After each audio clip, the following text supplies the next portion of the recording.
Mes parents ont donné tout leur héritage à ma sœur, leur enfant préféré. 7 ans plus tard, ils débarquent en voulant voir mes enfants. Voici comment j'ai réagi. Avant de continuer l'histoire, n'oubliez pas de vous abonner et d'activer la cloche de notification pour ne rien rater. Dites-nous d'où vous nous regardez dans les commentaires, on lit chacun de vos messages et on adore vous lire. Maintenant, retournons à l'histoire. En grandissant, ma sœur a toujours été l'enfant préféré. Elle était intelligente, jolie et talentueuse, tandis que j'étais la fille ordinaire et banale.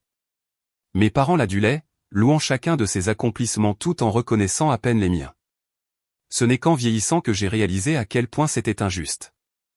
Malgré tout, j'ai réussi à accomplir beaucoup de choses par moi-même. J'ai travaillé dur pour entrer dans une grande université, j'ai obtenu mon diplôme avec mention et j'ai décroché un emploi bien rémunéré. Mais mes parents n'ont jamais été impressionnés. Ils avaient toujours une excuse pour minimiser mes réussites, tandis que ma sœur continuait d'être louée et de recevoir un traitement de faveur. Puis, quand mes grands-parents sont décédés, j'ai pensé que les choses allaient peut-être changer. Ils ont laissé un héritage conséquent, et j'étais sûr que mes parents verraient enfin ma valeur et le partageraient équitablement entre ma sœur et moi. Mais j'avais tort. Ils ont tout donné à ma sœur, sans la moindre hésitation. J'étais blessé et en colère, et j'avais l'impression d'être puni pour quelque chose que je ne comprenais même pas. Après ça, j'ai coupé les ponts avec eux. Je ne supportais pas de les voir et de faire comme si tout allait bien. Ce n'était pas seulement une question d'argent, c'était des années de négligence et de favoritisme qui avaient finalement atteint leur paroxysme. Je ne voulais plus rien avoir à faire avec eux. J'ai rencontré mon mari quelques années plus tard, et nous nous sommes mariés lors d'une petite cérémonie avec seulement nos amis et notre famille les plus proches. Je n'ai pas invité mes parents ni ma sœur, car je savais qu'ils s'en ficheraient de toute façon, et je ne voulais que des gens qui me soutenaient et m'aimaient sincèrement autour de moi pour ce jour spécial. Quelques années plus tard, je suis tombé enceinte de jumeaux, un garçon et une fille. Mon mari et moi étions ravis, et nous avions hâte de fonder notre famille. Nous avons traversé la grossesse ensemble, mais j'ai eu une période difficile.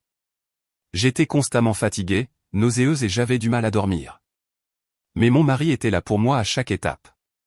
Il a été mon roc, mon pilier, et je n'aurais pas pu y arriver sans lui. Quand nos jumeaux sont nés, ce fut le plus beau jour de ma vie. Tenir mes enfants dans mes bras pour la première fois était un sentiment indescriptible. Ils étaient si petits et si fragiles, mais si parfaits à tous points de vue. Mon mari et moi étions aux anges, et nous étions impatients de commencer ce nouveau chapitre de notre vie. À mesure que nos enfants grandissaient, nous nous sommes assurés de les entourer d'amour, de soutien et de positivité. Nous voulions qu'ils sachent qu'ils étaient aimés et qu'ils pourraient toujours compter sur nous. Mes parents et ma sœur ne faisaient pas partie de notre vie, mais cela nous convenait. Nous nous avions les uns les autres, et c'était tout ce qui comptait. C'était un samedi après-midi typique quand j'ai entendu frapper à la porte. Ils étaient là, mes parents, sur le pas de ma porte, un sourire aux lèvres, comme s'ils n'avaient pas disparu pendant 7 ans. Ils ont dit qu'ils voulaient juste voir leurs petits-enfants, mes jumeaux. J'ai ressenti un mélange d'émotions, colère, trahison, confusion et incrédulité. Cette longue année s'était écoulée depuis notre dernière conversation, et maintenant, ils avaient l'audace de se pointer à l'improviste et de demander à voir mes enfants. Je pouvais voir le désespoir dans leurs yeux alors qu'ils tentaient de trouver des excuses pour leur absence dans ma vie pendant si longtemps. Ils m'ont dit à quel point je leur avais manqué et combien ils voulaient voir ma famille. Ils ont parlé du fait qu'ils ne voulaient pas passer à côté de leurs seuls petits-enfants. Malgré leurs supplications, je savais que je ne pouvais pas les laisser voir mes enfants. Je ne pouvais pas leur permettre d'entrer et de sortir de nos vies quand cela leur convenait. Je ne pouvais pas leur donner accès à mes enfants après qu'ils m'aient négligé et blessé pendant tant d'années. Alors, je leur ai demandé sans détour pourquoi ils voulaient voir mes enfants après tout ce temps. Ils ont hésité un instant, puis mon père a finalement parlé. « Ta sœur, dit-il à voix basse. Elle nous a dit qu'elle avait décidé de ne pas avoir d'enfants, pour toujours. » Je n'en croyais pas mes oreilles. Pendant toutes ces années, mes parents avaient choisi de tout donner à ma sœur, et maintenant, soudainement, elle ne voulait pas d'enfants. C'était une claque en pleine figure pour eux. Je savais que ma sœur ne mentait pas. Je savais que mes parents n'étaient là que parce qu'ils voulaient avoir accès à mes enfants, maintenant que ma sœur n'allait pas leur en donner. Ils l'avaient toujours favorisée, et maintenant, ils essayaient d'utiliser mes enfants pour se racheter de leurs erreurs passées. À ce moment-là, j'ai trouvé la force de leur tenir tête. Je leur ai dit qu'ils ne pouvaient pas voir mes enfants, qu'ils avaient perdu ce droit lorsqu'ils avaient choisi de m'exclure de leur vie. Je leur ai dit qu'ils ne pouvaient pas s'attendre à revenir maintenant que ma sœur avait pris une décision qui ne leur convenait pas. Ils ont essayé de discuter, de me supplier, mais je n'ai pas flanché.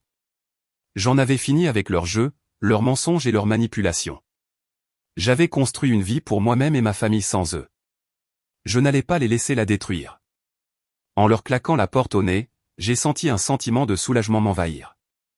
Je m'étais défendu, moi et mes enfants, et j'avais montré à mes parents qu'ils ne pouvaient pas simplement revenir dans ma vie quand bon leur semblait. Quand mon mari est rentré, je me suis assise avec lui et nous avons parlé de ce qui venait de se passer. Il était tout aussi choqué que moi. Nous avons passé en revue tout ce que mes parents avaient dit et ce que j'avais répondu. Nous avons parlé du fait que nous ne voulions pas que nos enfants aient de relations avec mes parents ou ma sœur. Nous ne voulions pas qu'ils aient une influence négative sur leur vie. Mon mari m'a rassuré en me disant que j'avais pris la bonne décision en n'autorisant pas mes parents à voir nos enfants. Il a dit qu'il me soutenait complètement et que nous continuerions à nous soutenir mutuellement dans nos décisions. Nous avons également discuté de la manière dont nous gérerions toute interaction future avec mes parents. Nous avons décidé de continuer à garder nos distances et de nous concentrer sur notre propre famille. Au fil des jours, je n'arrêtais pas de penser à ce qui s'était passé. Je me sentais en colère, blessé et trahi. Il était clair pour moi que mes parents n'étaient venus voir mes enfants que parce que ma sœur leur avait dit qu'elle n'en aurait pas. Ils ne m'avaient pas contacté depuis des années, et pourtant, ils avaient eu l'audace de se présenter à ma porte et d'exiger de voir mes enfants. C'était incroyable. J'avais beau essayer de rationaliser leur comportement, je ne pouvais pas comprendre comment ils pouvaient être si égoïstes et cruels. J'avais toujours été là pour eux, même quand ils m'ignoraient et favorisaient ma sœur. Et maintenant, ils s'attendaient à ce que j'oublie tout ça et que je les laisse entrer dans ma vie comme si de rien n'était. C'était insultant, et cela m'a rendu encore plus déterminé à les tenir à l'écart de ma famille. Mise à jour 1. Mes parents ne se sont pas contentés de se présenter sans y être invités. Quelques semaines plus tard, mon mari a reçu un appel de ma mère. Elle pleurait et le suppliait de la laisser voir ses petits-enfants.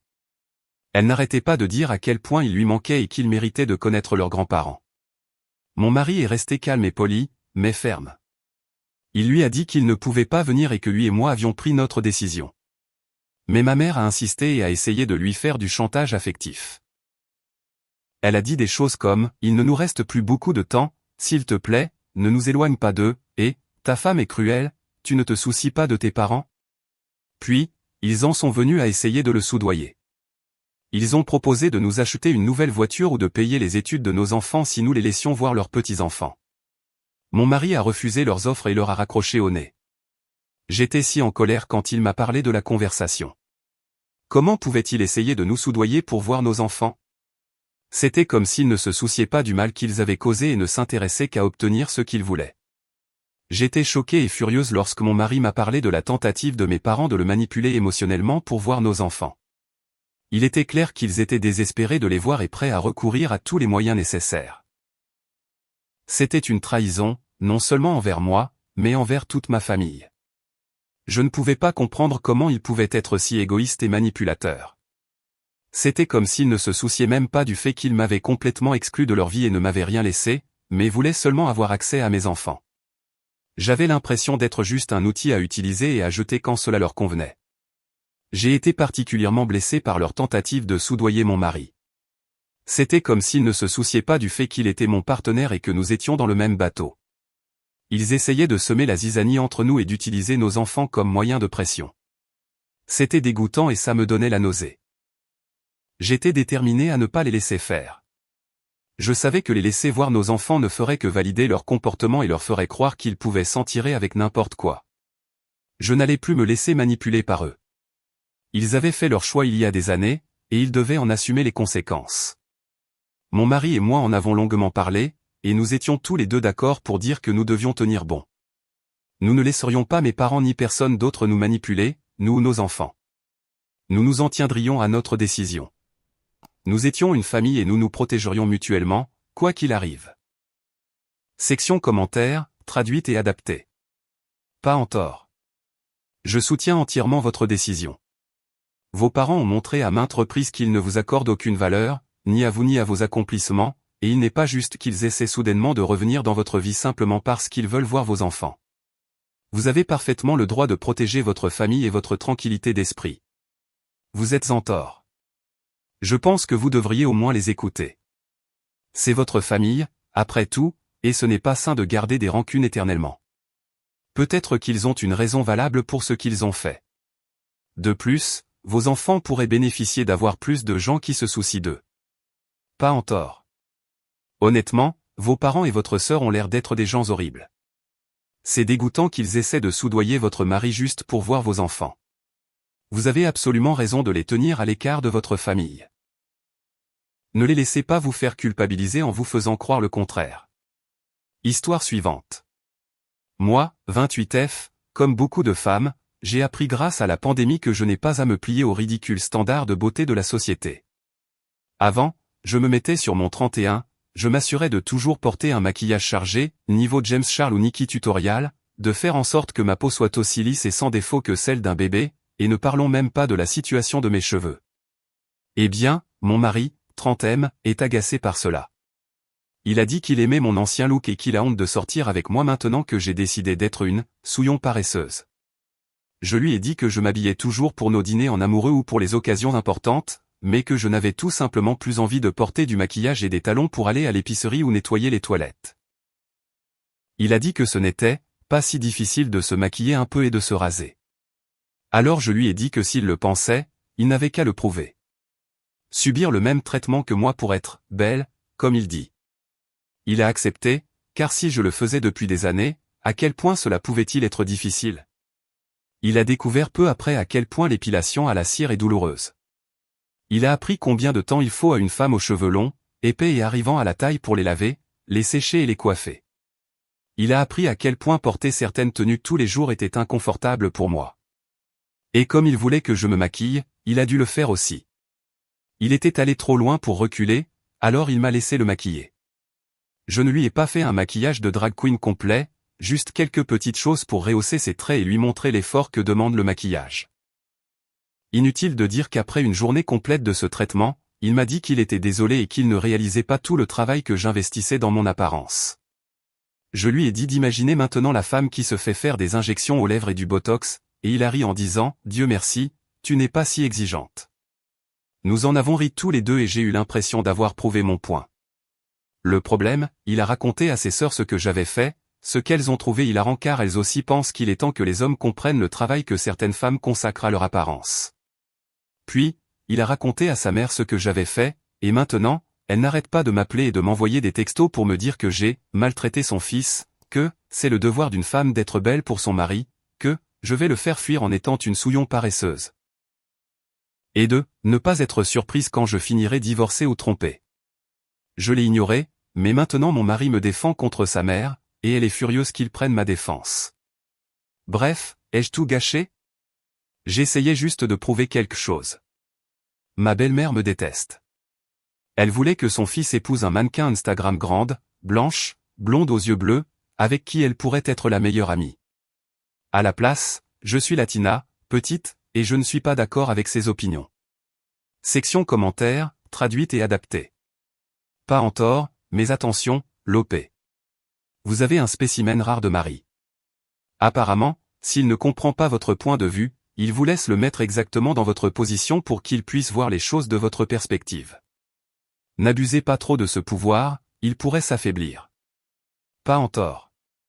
Vous êtes marié à un homme merveilleux. Oui, au début, il avait des opinions toxiques sur les femmes, mais il a changé relativement vite et maintenant il vous défend contre la personne qui lui a inculqué cette vision. J'ai lu assez d'histoires de ce genre où les femmes font subir aux hommes le même traitement, épilation, maquillage, etc., mais l'homme devient super en colère, disant que la femme l'a humilié et va pleurer dans les jupes de sa mère. Mais vous avez un homme qui reconnaît quand il a tort. Histoire suivante. Mon ex et moi, tous deux 34 ans, avons 2 enfants ensemble. Notre fils a 11 ans et notre fille en a 8. Mon ex est marié à Jenna et est le beau-père de ses 4 enfants, âgés de 5 à 11 ans. Le second mariage de mon ex a créé une dynamique assez compliquée entre nous et pour nos enfants. Il trouve impossible de trouver du temps pour les activités extrascolaires de nos enfants quand ces beaux enfants ont les leurs à des endroits différents.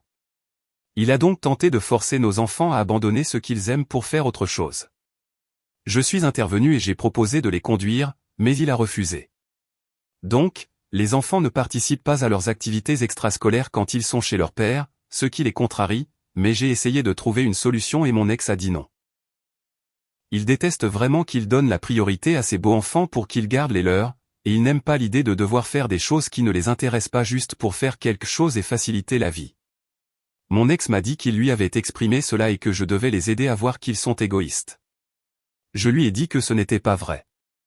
Son argument est qu'ils ne sont pas proches de leurs demi-frères et sœurs par ressentiment. Je lui avais dit à l'époque qu'ils devraient donner la priorité à leurs intérêts autant qu'à ceux de ces beaux enfants, et il m'a ignoré. Il y a quelques mois, mes enfants ont exprimé leur intérêt pour un camp d'été d'une journée en particulier. J'en ai parlé à mon ex. Il a dit, pas question, qu'ils devaient aller là où ces beaux enfants voulaient aller, qu'ils n'allaient pas se compliquer la vie. J'ai fini par proposer de payer 100% du coût, ce qui l'a en quelque sorte convaincu. Puis, il y a une semaine, il m'a dit qu'il avait besoin que je prenne ces beaux enfants après le camp pendant 3 heures, d'ici la fin du camp.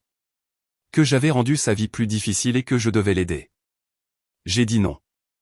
Mon ex est furieux. Nos enfants viennent chez moi après le camp, mais ces beaux enfants vont chez une babysitter payante, et apparemment, ce n'est ni juste ni correct, alors qu'ils pourraient économiser cet argent. Je lui ai dit que j'avais déjà pris en charge le coût du camp pour nos enfants parce qu'il voulait les forcer à en faire un qu'il ne voulait pas, car cela lui facilitait la vie. Je lui ai dit que je ne prendrais pas ces beaux enfants en plus de ça.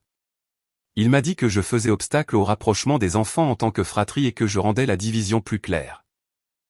Je pense qu'il est ridicule et je suis en total désaccord avec lui quand il dit que je nuis à la relation des enfants.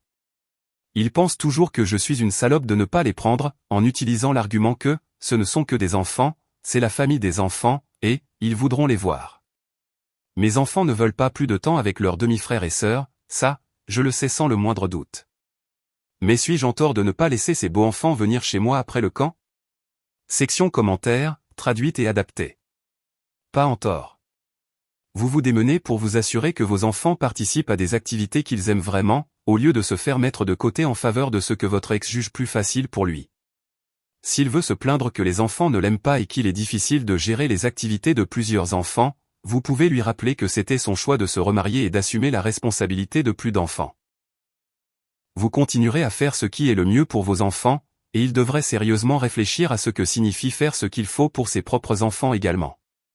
Vous n'êtes pas la coparente involontaire de la nouvelle famille de votre ex. Il peut aller se faire voir. Pas en tort. Votre ex se concentre sur le maintien de la paix au sein de sa famille recomposée. Il essaie de vous enrôler pour l'aider. Ce n'est pas et ne devrait pas être votre priorité. Votre attention et votre concentration doivent être sur vos enfants. Cela ne veut pas dire que vous ne devriez pas encourager de bonnes relations entre les enfants, mais il vous demande d'aller trop loin. C'est l'équivalent de retenir un élève plus talentueux pour que les autres ne se sentent pas inférieurs. Les enfants sont différents. Votre ex veut peut-être traiter ses beaux enfants et ses enfants biologiques de la même manière, mais c'est simplement sa décision. Vous avez le droit de soutenir les droits et les besoins de vos propres enfants. Si cela signifie qu'ils ont des opportunités non disponibles pour les autres enfants ou des intérêts différents, qu'il en soit ainsi. En d'autres termes, la façon dont vous gérez les choses est excellente, et vous avez raison de refuser de faire la babysitter. Ce n'est pas une attente raisonnable de la part de votre ex. Si vous avez aimé, laissez un like, abonnez-vous et partagez avec vos amis. Bulon lit tous vos commentaires, alors dites-nous ce que vous en avez pensé, votre soutien nous motive chaque jour.